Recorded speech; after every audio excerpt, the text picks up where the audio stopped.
Hello mga Kamanwo Tribe, bago magsimula ang ating video meron po akong announcement. Available na po ang membership program sa ating channel. Kapag nag-avail po kayo nito at nag-comment kayo sa ating mga videos, makikitang highlighted ang inyong comment at may nakalagay na solid Kamanwo Tribe. Kasama po nito ang mga specialized emojis at badge na exclusively para sa ating mga members lang at for only 119 pesos a month para mas lalo nyo pong matutulungan at masusuportahan ang ating channel.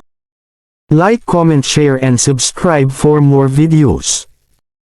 Nagsimulang lumukso ang enerhiya mula sa Dragon Guard, bumabalot sa kanyang anyo na tila isang nagbabantang anino.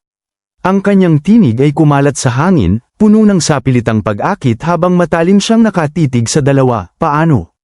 Sasama ka ba sa akin? Isang mabigat na katahimikan ang bumalat sa paligid, habang ang kanyang mga mata ay nagpapakita ng isang nakamamatay na pangako. Kung hindi, balang araw, haharap ka sa isang labanan sa kuya mo. Ang bawat salita ay tumatagos sa kaluluwa ng Panda Cub, isang sinadyang pagbabanta na pinupuno ng takot ang hangin. Ayaw mo naman siguro niyan, di ba? Ngunit sa kabila ng maingat na pagbabanta at sobrang dami ng kanyang sinabi, ang mga ito ay tila naging walang saysay na pag-aaksaya ng laway, dahil ang Panda Cub, na may pusong matatag at di natitinag, ay agad na tumanggi. Kalimutan mo na. Tinatanggihan ko ang iyong alok. Isang matinding pagkabigla ang bumalat sa Dragon Guard, ang kanyang mga mata ay nanlaki sa di inaasahang katapangan ng Panda Cub. Ang tugon ng munting nilalang ay isang malalim na simponya ng katapatan, isang pader na hindi kayang tibagin ng kanyang simpleng mga salita o banta, na nagpatunay na ang kaluluwa ng Panda Cub ay higit pa sa kayang baliin. Matigas ang loob na sumagot ang Panda Cub, ang bawat salita ay may bigat ng kanyang matapat na puso. Hindi ko gustong ipagkanulo ang banal na puno, at ayaw kong labanan ang kapatid ko. Ang hangin ay naging mabigat sa kanyang susunod na mga salita, nagbabanta ng isang hinaharap na hindi niya nanaisin, ngunit kung kailangan talagang dumating ang araw na iyon. Ang kanyang tinig ay tumining sa ere, puno ng hindi matitinag na determinasyon at isang pagtanggap sa kanyang kapalaran. Poprotektahan ko ang kapatid ko gamit ang buhay ko. Ang pahayag na ito ay isang sumpa, isang patunay ng kanyang walang hanggang pagmamahal at kahandaang magsakripisyo, handang ialay ang lahat hanggang sa kanyang huling hininga. Ang pasensya ng Dragon Guard ay tuluyang naubos, ang mga ugat sa kanyang leeg ay umusbong sa labis na galit. Malinaw na sa kanya na walang makakapagpabago sa matigas na paninindigan ng Panda Cub, isang katotohanan na nagpasiklab sa kanyang nag-aalab na puot. Agad siyang nagpakawala ng isang marahas na bugso ng enerhiya, na parang isang bagyo, kumalat sa kanilang paligid at yumayanig sa lupa. Mula sa nagliliyab na enerhiya, isang malalim na espada ang nabuo, ang talam nito ay kumikinang sa nagbabantang liwanag habang kanyang ipinahayag, kung gayon, wala na akong masabi pa. Ang kanyang tinig ay umalingaw-ngaw, puno ng walang awa na pangako, gagamitin ko ang pinakamalakas kong galaw para tapusin ito lahat. Ang kanyang mga mata ay nagliliyab sa determinasyon, isang nakamamatay na pangako na bumalat sa ere, kahit ikamatay ko pa, walang awa kung aalisan ang iyong balat. Ang kanyang kalooban ay matatag, walang pag-aatubili, handang ibigay ang lahat ng kanyang makakaya, kahit pa ang kanyang sariling buhay, upang makamit ang kanyang hangarin. Ang Panda Cub at Nine-Tails Fox ay parehong nabigla sa biglaang pangyayari. Ang malakas na bugso ng enerhiya ay nagdulot ng matinding pag-ihip ng hangin, halos ikabali ng kanilang balanse. Ang lakas ng aura na ito, bulong ng Panda Cub, habang ang Nine-Tails Fox, na may matalim na tingin sa Dragon Guard, ay nagbabala, mag-ingat. Sa isang galit na mga salita, ang Dragon Guard ay nagdeklara, ang kanyang tinig ay puno ng hindi matitinag na kumpiyansa. Kahit iwasan mo ang galaw na ito, maaapektuhan ka pa rin ng shockwaves. Ang kanyang mga salita ay tumago sa hangin, isang matalim na babala ng kanyang walang awang kapangyarihan. Diretsahan mo man itong salubungin o umiwas ka, wala kang laban. Ang kanyang boses ay naging isang sigaw ng pagtagumpay, nagpapahiwatig na ang kanyang huling galaw ay magiging wakas ng kanilang buhay. Sa walang alinlangang bilis, agad siyang sumugod sa dalawa. Ang kanyang anyo ay binalot ng isang kulay lila enerhiya habang ang kanyang kakayahan ay nagliliyab sa kanyang paligid. Ang hangin ay bumaliktad, nagdulot ng matinding hirap sa paghinga, at sa mukha ng Nine-Tails Fox, na tila nahihirapan sa lakas ng bugso ng hangin, ay sumambit, ito na ba ang huling kontra-atake ng isang Transcendent Second Order? Ang bawat bugso ng enerhiya ay nagpaparamdam sa kanila ng kapangyarihan ng kanyang huling pag-atake. Isang nakabibingi na sigaw ang lumabas sa lalamunan ng Dragon Guard, isang huling pagsabog ng kanyang natitirang lakas. Sumigaw ito ng Solitary Swan, Heaven Slicing Technique, isang galaw na handa ng magwakas ng lahat. Ngunit ang kanyang pinagmamayabang na pag-atake ay hindi kailanman natuloy, isang malakas at matipunong figure ang biglang lumitaw, nagdulot ng matinding pagyanig sa lupa. Ang Arctic Ice Bear, ang matapat na kasama ng Panda Cub, ay dumating sa eksena. Ang kanyang malaking paa ay walang awang bumagsak sa Dragon Guard ng buong lakas. Ang lupa ay umalingaw sa bagsik ng impact, ang asul na enerhiya na tila yelo ay nagliliyab sa paligid ng Ice Bear, nagpapahiwatig ng kanyang matinding kapangyarihan. Isang alingaw ng matinding sakit ang lumabas sa Dragon Guard, ang kanyang labis na paghihirap ay kitang-kita sa kanyang distorted na mukha, habang ang kanyang kalaban ay nagbunyi. Ang Ice Bear ay sumigaw ng malakas, isang tunog ng tagumpay at pagmamalaki, na tila nagdiriwang sa kanyang agarang pagpabagsak sa isa sa mga kinatatakutang kalaban. Ang mukha ng Demon Fox at Panda Cub ay napuno ng matinding pagkadismaya, hindi makapaniwala sa bilis at bagsik ng pangyayari. Ang kalaban na kanilang pinaghahandaan, na may matinding enerhiya, ay sa isang iglap lamang ay inapakan ng Ice Bear na parang isang simpleng langgam, walang anumang pag-aalinlangan. Makikita ang matalim, halos naglalagablab, na masamang tingin ng Demon Fox, ang kanyang mga mata ay namumula sa pagkabigla at pagkadismaya sa nawalang pagkakataon ng laban. Samantala, ang Panda Cub ay tinitigan na lang ang eksena, ang kanyang mga mata ay naniningkit sa isang halo ng pagkagulat at di mapigil ang pagkadismaya sa biglaang pagwawakas ng laban na inaasahan nilang magiging mahaba. Subalit, hindi naiintindihan ng Ice Bear ang kanilang punto, bagkus, may inosenteng ngiti sa labi, sinabi nito sa Panda, sa wakas ay nakahabol na ako sa iyo. Ang Demon Fox, na may halong pagkadismaya sa tono, ay bumulalas, ganun ba? Hindi pa natatapos, ang Ice Bear ay idinagdag pa, na may nagtatakang tinig, nasaan ang mga kaaway? Ang simpleng tanong ay nagpalalim lamang sa kanilang pagkadismaya. Sa isang magkaibang bahagi ng labanan, ang lupa ay umalingaw sa matinding sagupaan ng dalawang individual, si City Lord Zhao Zhao at si Thorn. Ang kanilang labanan ay isang marahas na sayaw ng kapangyarihan, ang bawat isa ay ayaw magpatalo, ang hangin ay pinupuno ng tunog ng pagbangga ng enerhiya. Ang mukha ni City Lord Zhao Zhao ay balot ng matinding paghihirap, ang kanyang katawan ay puno ng gallows at sugat mula sa matinding pakikipaglaban. Sa kanyang isipan, isang desperadong bulong ang umalingaw, damn it. Ubus na ang lahat, ang kanyang lakas ay kumukupas na, at alam niyang malapit na ang kanyang katapusan. Kung magpapatuloy ito, mamamatay din ako. Isang malalim na kawalan ng pag-asa ang bumalot sa kanyang kalooban. Tila ba narinig ni Thorn ang kanyang mga iniisip, ang isang masamang ngiti ay lumabas sa kanyang labi habang ang kanyang titig ay naging mas matalim, puno ng walang awang determinasyon. Bakit hindi ka nalang mamatay din? Isang banta na tila nagbabadya ng kanyang tuluyang pagbagsak. Sa kabila ng mga salita ni Thorn, wala nang pag-aatubili pa sa kanyang mga galaw. Sa isang iglap, isang matalim na baging ang sumirit mula sa kanyang kamay, lumilipad sa hangin ang may nakamamatay na bilis, handang kitlin ang buhay ng City Lord. Ang baging ay walang awang tumusok sa katawan ni City Lord Zhao Zhao, na agad na nagtapos sa kanyang buhay, isang huling hininga ang lumabas sa kanyang bibig habang ang kanyang katawan ay bumagsak sa lupa. Sa kabilang banda, si Divine Flower ay nakatitig sa Demon Bull, ang kanyang boses ay may bahid ng pagkatuwa habang sinasabi, malaking toro. Ang mga kaibigan mo ay nanalo na sa kanilang mga laban. Subalit ang Demon Bull ay tila walang reaksyon, ang kanyang malaking anyo ay nanatiling tahimik, dahil sa kanyang pananaw, ang laban nila sa kanya ay sapat na upang pahirapan ang kanilang mga kalaban, paano pa kaya kung mas marami silang Misty Mountains Beast na kakaharapin? Sa huli, isang simpleng, sige, lamang ang lumabas sa kanyang bibig, isang tugon na nagpapakita ng kanyang pagod ngunit hindi matitinag na saya sa nangyari.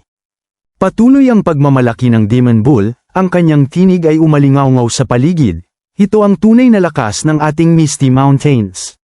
Habang kanyang iginagalaw ang kanyang kamay, ipinapakita niya ang kanyang mga kasamahan, mga halimaw na nagtagumpay sa kani-kanilang laban, isang malinaw na patunay na ang labanan ay tapos na at ang pagkapanalo ay ganap ng nakamit ng kanilang panig. Sa isang bangin sa itaas ng naganap na madugong labanan, dalawang nilalang ang nakaupo, tahimik na nagmamasid sa buong kaganapan mula pa sa umpisa, ang kanilang mga mata ay hindi lumihi sa kaguluhan sa ibaba. Ang isa, isang nilalang na puti na tila isang fox, ay bumantong hininga na lang, mabuti na lang at hindi tayo nakialam. Ang kanyang boses ay bahagyang nanginginig sa pagkabigla, kung hindi, ang mga bangkay natin ay nakahandusay na rin doon kasama nila. Isang malamig na kurot ng takot ang bumalot sa kanilang kalooban, habang naiisip ang posibleng trahedya na naiwasan. Ang Misty Mountain ay hindi na isang puwersa na kaya nating labanan. Ang kanyang mga salita ay tumago sa hangin, isang malinaw na pahayag na ang kapangyarihan ng Misty Mountains ay hindi na kailanman dapat maliitin. Ang kanyang mukha ay nagpakita ng matinding paghanga, kasabay ng isang bahagyang pagkadismaya. Hindi ko lang inaasahan na sa ilalim ng utos ng banal na punong yun, ang kanyang mga mata ay nanlaki sa pagkamangha, magkakaroon ng miyembro ang ating Fox Clan. At ang kanyang lakas ay kahanga-hanga. Isang pangingilabot ang bumalat sa kanya, sa pag-iisip ng bagong puwersa sa kanilang lahi. Habang sila'y umaalis na, ang itim na Demon Fox ay sumagot, ang kanyang boses ay bahagyang may bahid ng paggalang at paghanga. Ang lahi ng taong yun ay pambihira. Hindi na niya nakita ang saysay ng pananatili sa lugar na yun, dahil ang labanan ay ganap ng tapos. Kahit mula sa malayo, ramdam ko ang kanyang nakakapanlinlang na aura. Isang babala na tila nagmumula sa kanyang kaibuturan, na nagpapahiwatig ng mas malalim na misteryo sa likod ng kapangyarihang kanilang nasaksihan. Sa isang seryoso at buong determinasyon, ipinahayag ng White Fox, ang kanyang mga mata ay nagniningning sa pag-asam, balang araw, kailangan din nating maging ganoon kalakas. Ang kanyang mga salita ay hindi lamang pagnanais, kundi isang sumpa, isang pangako sa sarili na aabutin ang rurok ng kapangyarihan. Samantala, sa kabilang panig ng kabundukan, isang nakalulunos na tanawin ang bumulaga. Ang katawan ni City Lord Wang Hao ay tuluyan ng bumagsak, ang bawat bahagi ng kanyang pagkatao ay balot ng pinsala, tila ba dumaan siya sa isang bagyo ng matinding pagsubok. Ang kanyang buong paggamit ng kanyang kakayahan ay nagdulot ng malalim na pagbabago sa kanya, ang kanyang itsura at katawan ay tumanda ng labis, ang kanyang balat ay kinulubot, at ang kanyang mga mata ay punong-puno ng galit na nakatitig sa kanyang kalaban, isang huling kislap ng paghihimagsik bago tuluyang bumigay ang kanyang lakas. Ang bawat sugat ay kwento ng laban, at ang bawat kulubat ay marka ng sakripisyo.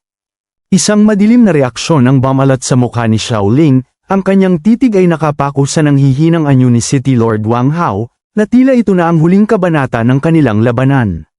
Bawat hininga ng City Lord ay tila isang pakikipaglaban, ngunit sa kabila ng kanyang pisikal na paghihirap, isang sigaw ang lumabas mula sa kanyang lalamunan. Kamusta? Sa wakas ba ay natauhan ka na? Ang kanyang tanong ay may bahid ng pag-asa at pagtataka, sinusubukan kung ang kanyang mga salita ay magtatama sa kaisipan ni Shaoling. Ang kanyang boses ay hamina, ngunit ang bawat salita ay may bigat, hindi ito ang tulad mo, isang pag-aalinlangan sa pagbabagong naganap sa harap niya. Naisipin mong, ikaw ay kontrolado ng banal na bulaklak na yan. Malinaw na alam ng City Lord ang mas malalim na pangyayari, ang katotohanan na bumabalot sa kapangyarihan ng banal na bulaklak.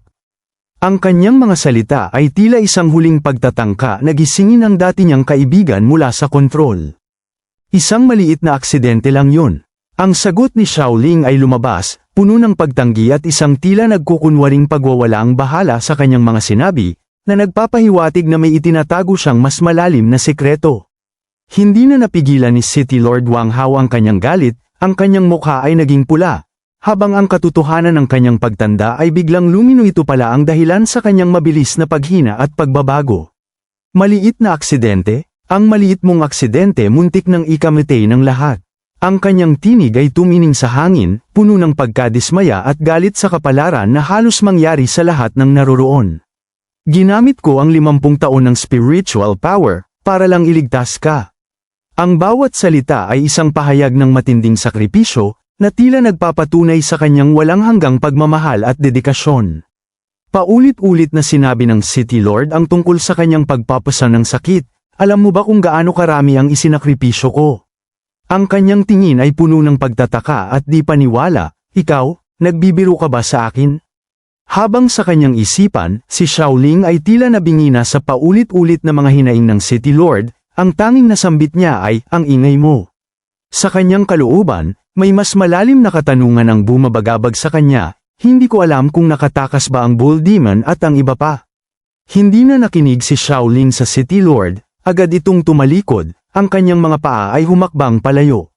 Dapat kang magpahinga muna, ang kanyang mga salita ay tila walang emosyon habang papalayo siya. Titingnan ko kung may pag-asa pa para makuha ang Divine Flower.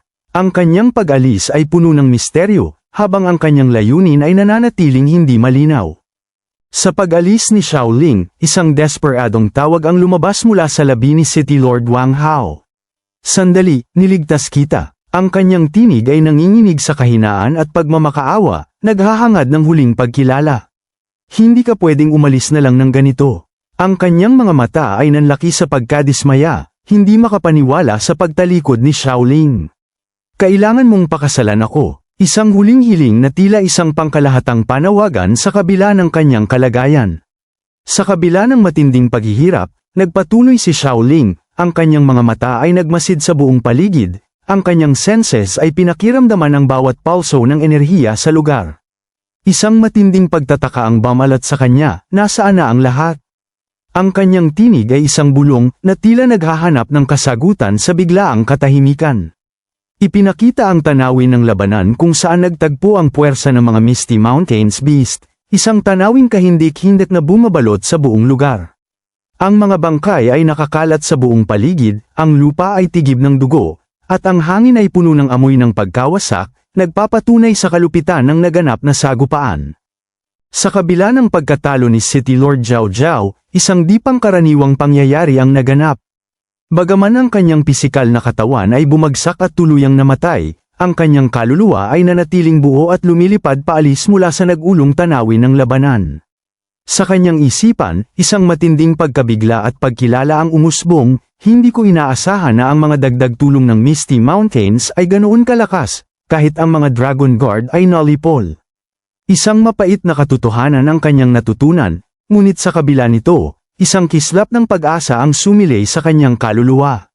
Kahit nawala ang pisikal kong katawan, hanggat buhay ang kaluluwa ko. Maaari akong magsimulang muli. Ang pag-iisip na ito ay nagbigay sa kanya ng panibagong lakas. Ngunit sa gitna ng kanyang pag-iisip, isang bagay ang bigla niyang napansin, isang bagay na nagpahinto sa kanyang paglipad. Ano? Isang sigaw ng pagkabigla ang lumabas sa kanyang kaluluwa. Sa isang iglap, isang malakas na centipede, na may nagliliyab na aura, ang biglang lumabas mula sa dilim. Walang awang inatake nito ang kaluluwa ni City Lord Zhao Zhao, ang kanyang mga ngipin ay kumapit sa kanyang kaluluwa na anyo.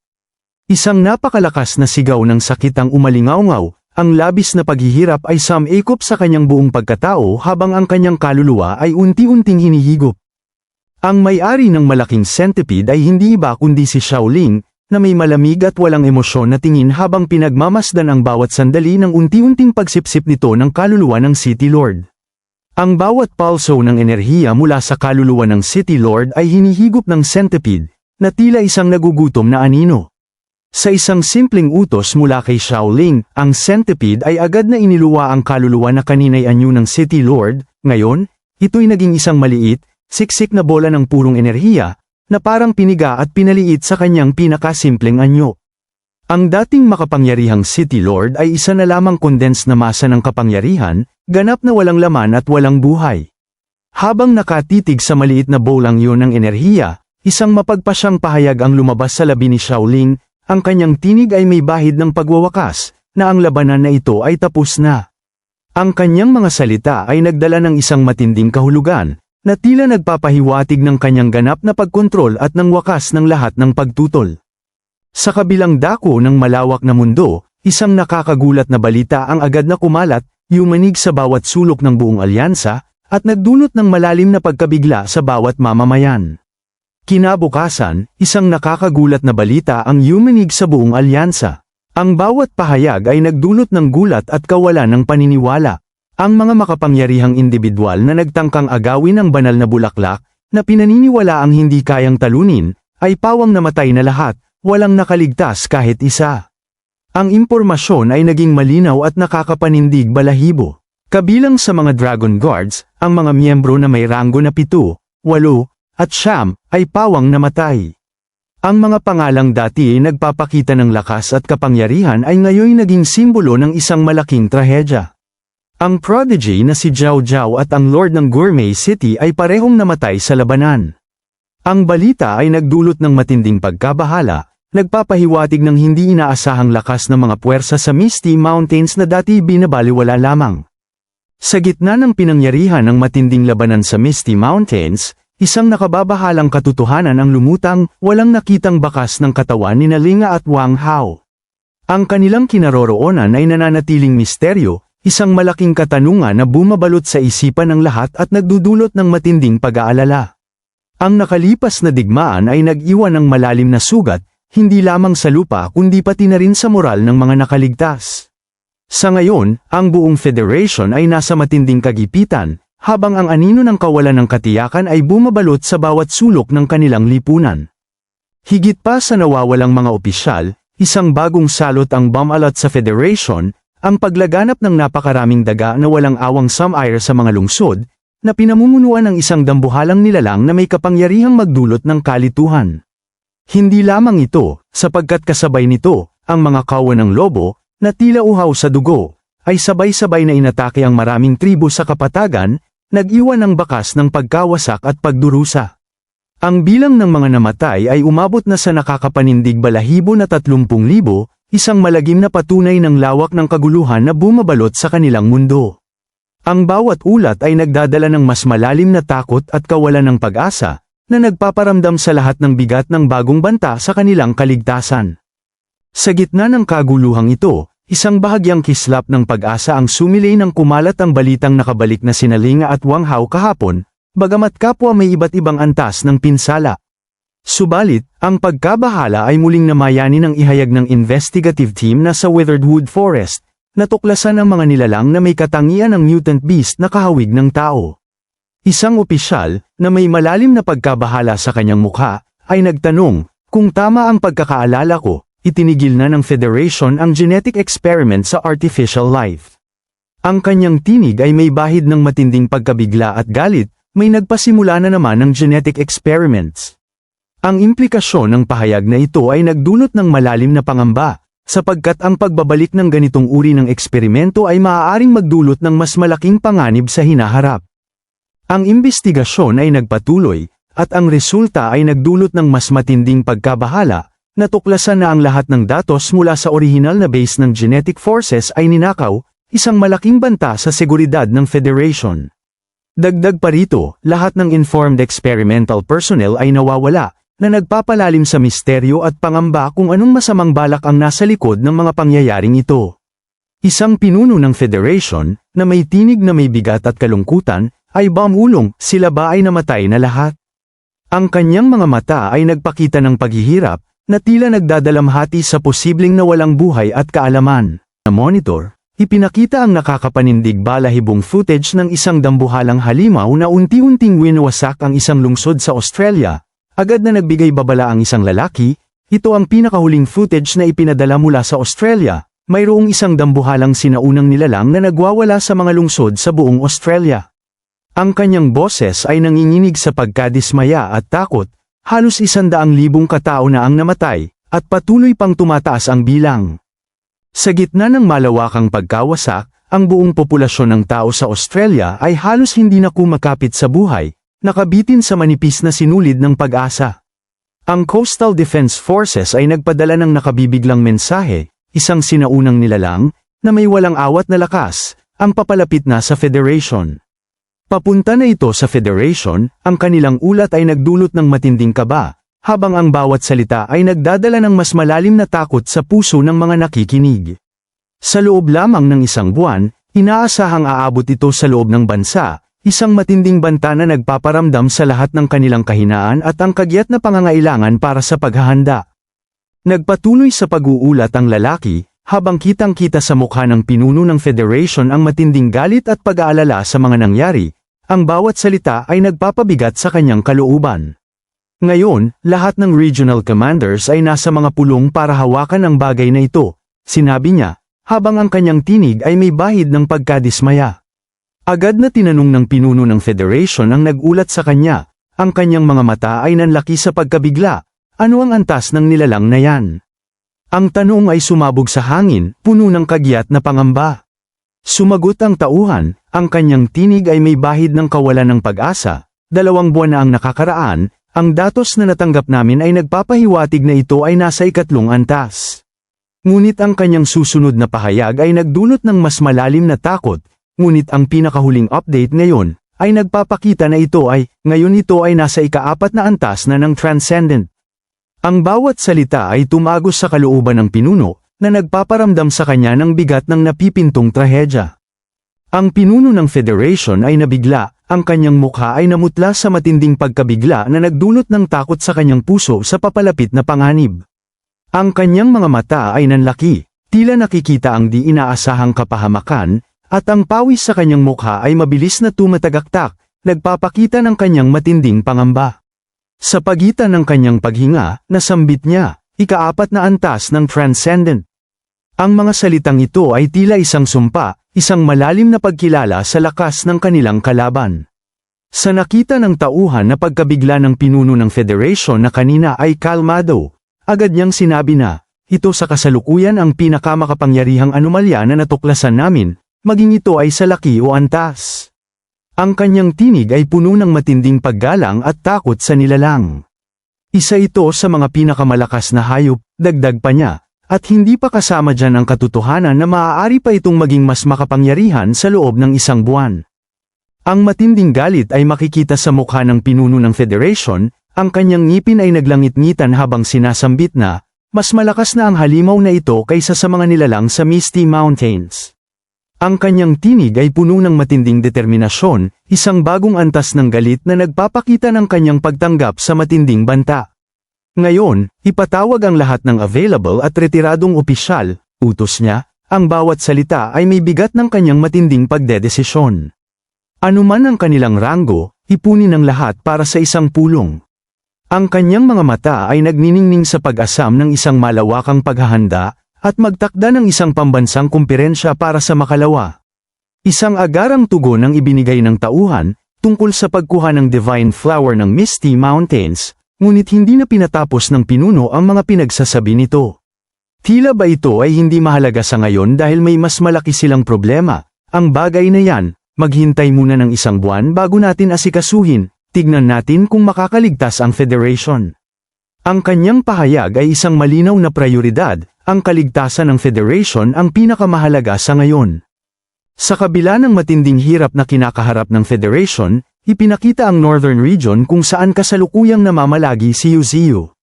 Makikita siya na mapayapa sa lugar na ito, hindi alintana ang lumalalang problema sa labas, tila ba nasa isang sariling mundo ng katahimikan.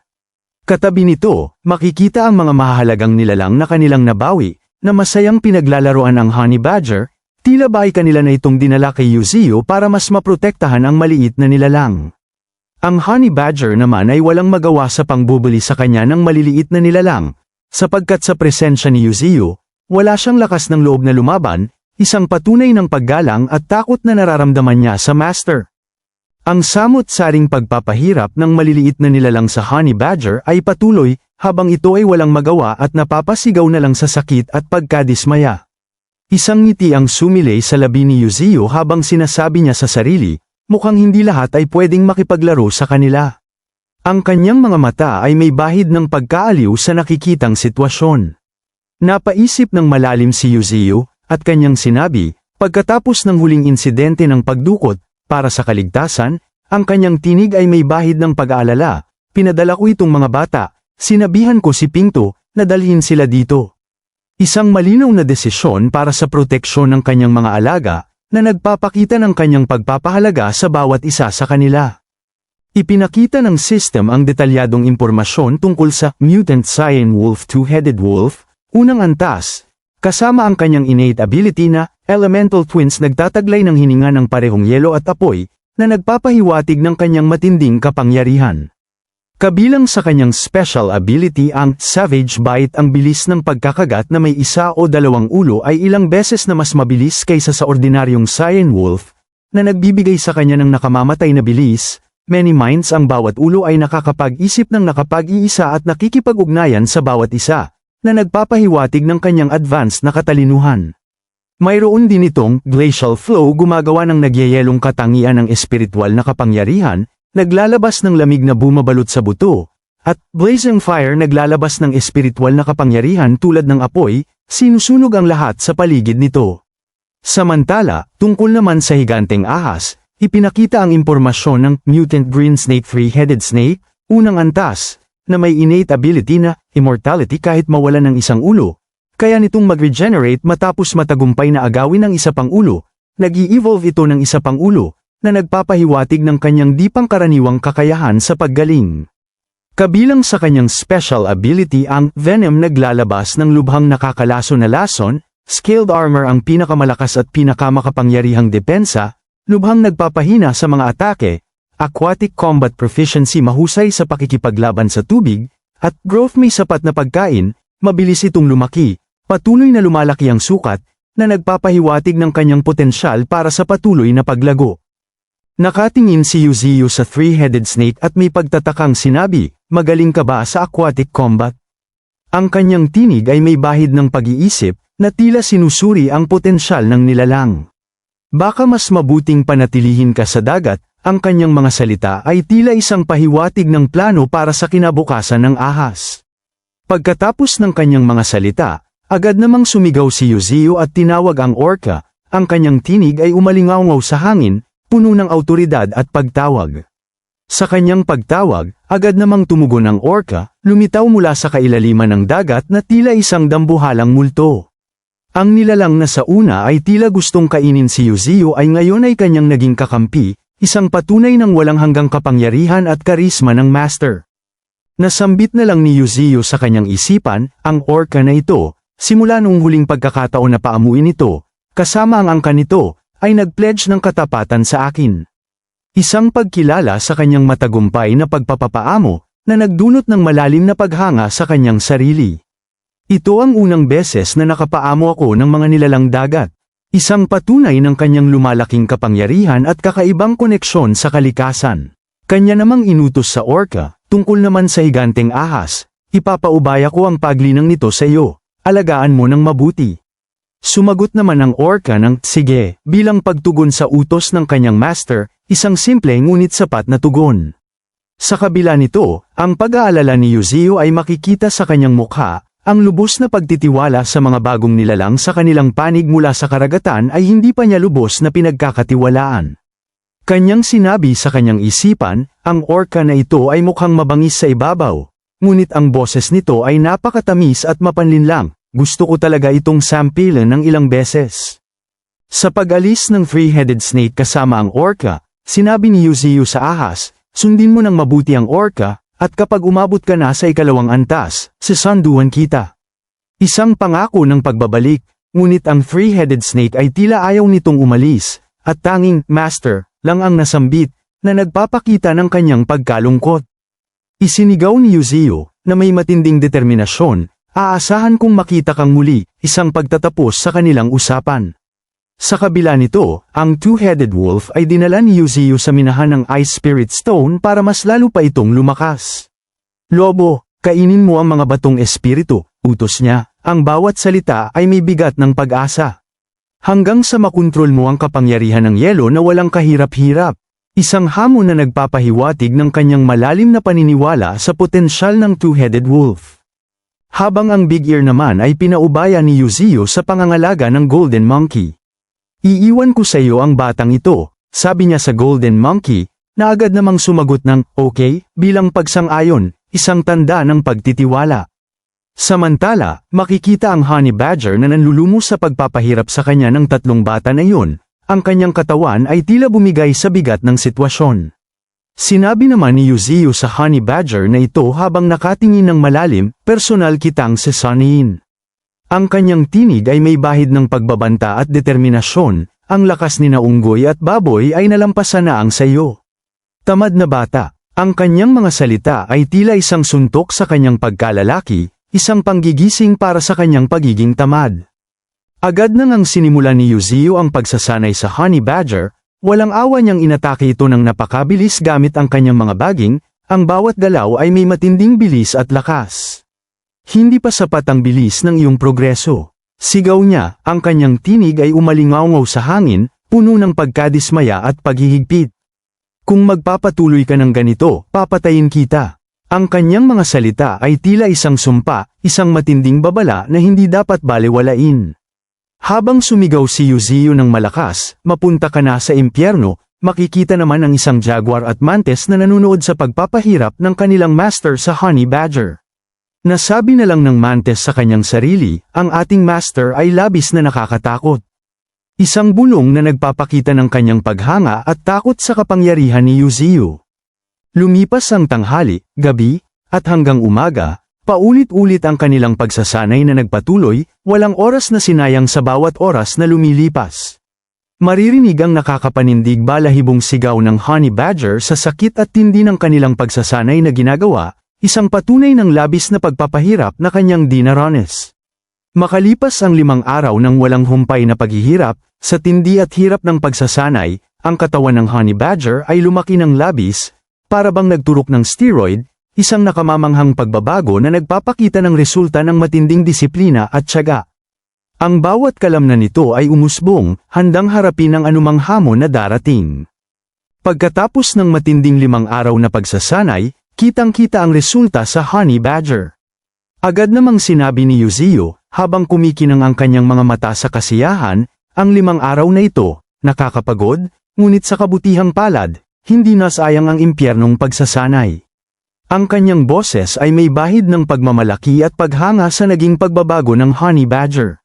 Dagdag pa niya, na may tono ng paghanga at pagkilala sa bagong lakas ng alaga, ngayon, sino man na mas mababa sa unang antas ay hindi ka nakakayanin. Tila ba sa mga salitang yun, ganap nang nagbago ang Honey Badger mula sa pagiging tamad na nilalang patungo sa isang ganap na mandirigma. Ang kanilang pag-uusap ay biglang naputol ng may marinig na sigaw mula sa isang falcon, na tila ba may dala itong mahalagang balita mula sa malayo. Agad namang napansin ito ni Yuzio at may ngiti sa labi na sinabi, sa wakas ay nakabalik na siya. Sa kabila nito, ipinakita ang pagmamayabang ng Honey Badger na may mukhang tanga, habang ipinagmamalaki ang kanyang matikas na pangangatawan. Ang kanyang isipan ay puno ng yabang, feeling malakas, mapagmataas, ipapakita ko sa lahat ang resulta ng aking espesyal na pagsasanay. Ang bawat paggalaw niya ay puno ng kumpiyansa, inaasahan ang pagkilala sa kanyang Transcendent First Order na antas. Ngunit sa pagdating ng mga veteranong nilalang mula sa labanan, ang kanyang pagmamayabang ay biglang naglaho. Dumating ang White Tiger na, malapit nang umabot sa ikalawang antas, ang Nine Tails na, Transcendent Second Order, ang Bull Demon na, Transcendent Second Order, ang Chingang na, Transcendent Second Order, ang Polar Bear King na, Transcendent Second Order, at ang Panda na, Transcendent Second Order, pati na rin ang Thor na, Transcendent First Order Pig. Sa harap ng mga makapangyarihang ito, ang dating mayabang na Honey Badger ay tila naging isang maliit na tuta sa takot. Ang kanyang mukha ay nadismaya sa kanyang sarili, na para bang hindi makagalaw, naging isang bato sa presensya ng mga ito, lubusang nawala ang kanyang dating kayabangan. Na lang si Yuzio, habang ang Honey Badger ay nanginginig na umalis sa harapan nila. Tila ba gustong magtago sa palda ni Yuzio sa matinding takot, isang patunay ng labis na kaba na nararamdaman nito. Dagdag pa ni Yuzio, habang nakatingin sa nilalang nakatabi ng Nine Tails, kung ganon, ito pala ang Divine Flower. Ang kanilang pagkikita ay nagdulot ng labis na pananabik at pagkamangha, sapagkat ang bulaklak na yun ay matagal nang pinaghihinalaang umiiral lamang sa mga alamat. Makikita ang lahat ng nilalang ay nakaharap kay Yuzio, naghihintay sa bawat salita nito, handang tumugon sa anumang ipag-utos niya, na nagpapakita ng kanilang lubos na paggalang at katapatan. Ang presensya ng Divine Flower ay nagdala ng bagong pag-asa at posibilidad sa kanilang grupo. Like, comment, share and subscribe for more videos.